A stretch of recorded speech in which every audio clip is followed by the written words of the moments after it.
Бу гөмбәләр кая качып беткәннәр соң?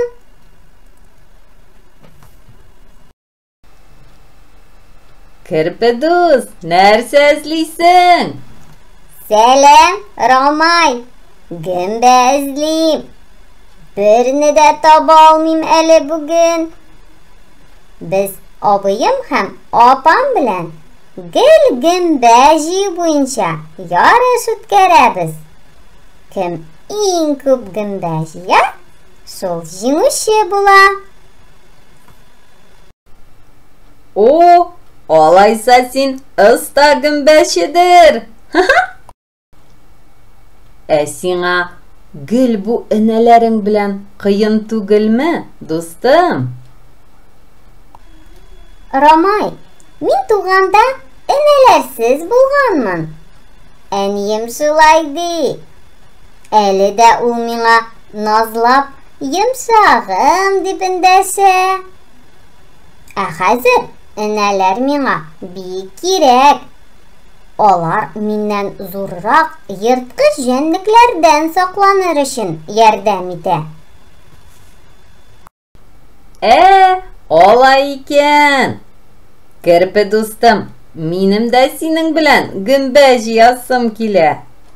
Әйдә, кем иң беренче булып гөмбәне таба, шул җиңә. Әйдә, ярышны башлыйбыз алайса.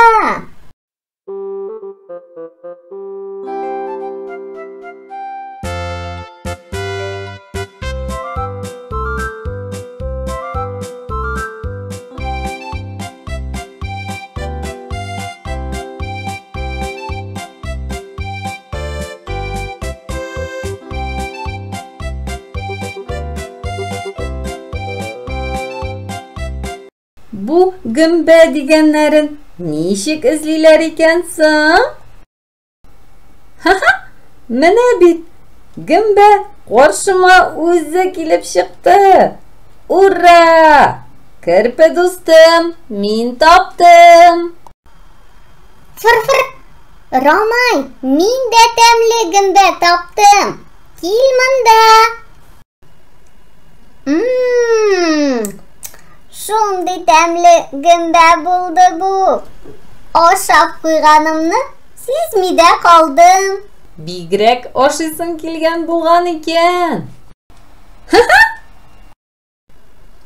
Әйе шул. Ашыксаң да, чама белән аша. Бер гөмбә белән генә тамагым туймый минем. Ә син тапкан гөмбәң кая? Керпе дустым, мин аны ашарга яраклымы, юкмы икәнен белмәдем. Башта сиңа күрсәтәсем килде. Дөрес әйтәсең, Рамай. Гөмбәләр арасында агулылары да очрый. Аларны белеп җыярга кирәк. Әйдә, синең гөмбәңне карарга киттек.